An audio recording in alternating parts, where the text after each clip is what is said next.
மகிழ்ச்சியின் சத்தம் வழங்கும் அனுதின தேவமன்னா. Voice of Joy presents Daily Manna by Reverend A. Benedict.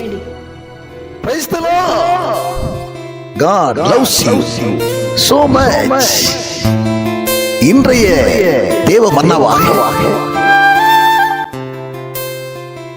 சங்கீதங்களின் புத்தகத்திலே 37ஆம் அதிகாரம் 27ஆம் வசனத்தை நாம் வாசிக்க கேட்போம். தீமையை விட்டு விலகி நன்மை செய், என்றென்றைக்கும் நிலைத்திருப்பாய். தீமை விட்டு விலகி நன்மை செய்வாய் என்று சொன்னால் இன்றைக்குமே நிலைத்திருப்பாய். இன்றைய மன்னாவினுடைய தலைப்பும் அதுதான். தீமை விட்டு விலகி நன்மை செய், நன்மை செய். 34ஆம் சங்கீதத்திலும் 14ஆம் வசனம் இதே வார்த்தையை தான் நமக்கு விளக்கி காட்டுகிறது, நமக்கு எடுத்துரைக்கிறது. அவனை கேட்கிற அருமையான தேவச்சனமே, தீமையை விட்டு ஒழித்து நன்மையானவைகளை பற்றிக் கொள்ள வேண்டியது அவசியமாயிருக்கிறது. ஏசாயா தீர்க்கதரிசன புத்தகத்திலே 1ஆம் அதிகாரம் 17ஆம் வசனம் சொல்லுகிறது, நன்மை செய்ய படியுங்கள். நன்மை செய்ய நமக்கு வழிமுறைகளை கற்றுத்தருவது வேதாகமாயிருக்கிறது. வேதாகமத்திலே நாம் எப்படியெல்லாம் அடக்க வேண்டும் என்று சொல்லி வார்த்தைகள் நமக்கு கொடுக்கப்பட்டிருக்கிறது. அந்த வழியிலே நாம் நடக்க முற்படுவோம் என்று சொன்னால் ஒரு நாளும் நாம் தேவனுக்கு பிரியமான காரியங்களை செய்கிறவர்களாக இருப்போம். நன்மை செய்ய படியுங்கள். வேதாகமத்திலே உனக்கு நன்மை செய்ய திராணி இருக்கும் போது அதை செய்யத்தக்கவர்களுக்கு செய்யாமல் இராதே என்று வேதம் சொல்லுகிறது.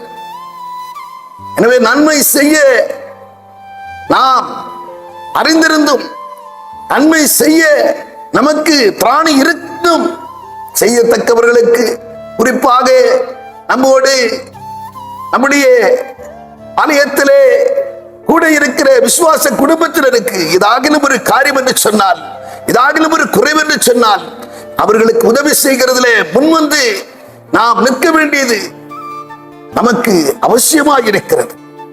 ஆவிக்குரிய ஜீவியத்திலே நம்முடைய வளர்ச்சி அது காண்பிக்கிறது. நான் பசியாயிருந்தேன், எனக்கு போஜனம் கொடுத்தாய். நான் தாகமாயிருந்தேன், எனக்கு குடிக்க தண்ணீர் கொடுத்தாய். நான் வஸ்திரம் இல்லாமல் இருந்தேன், எனக்கு வஸ்திரம் கொடுத்தாய் என்று சொல்லி ஆண்டவர் கேட்பாராம்.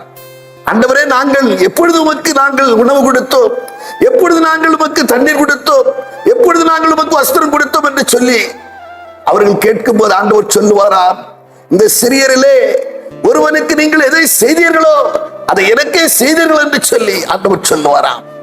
ஆமனை கேட்கிற அருமையான தேவச்சனமே, நன்மை செய்தவர்கள் ஜீவனை அடைபடியாகவும் தீமை செய்தவர்கள் ஆக்கினை அடைபடியாகவும் எழுந்திருப்பார்கள் என்று வேதம் நம்மை எச்சரிக்கிறது. எனவே முடிவு காலம் சமீபமாய் இருக்கிறபடினாலே நாட்களை அவருக்கென்று பிரயோஜனப்படுத்திக் கொண்டு அவருக்கென்று பரிசுத்தமாய் நாட்களை அனுசரிப்போம். நாம் ஜெபம் பண்ணுவோம்.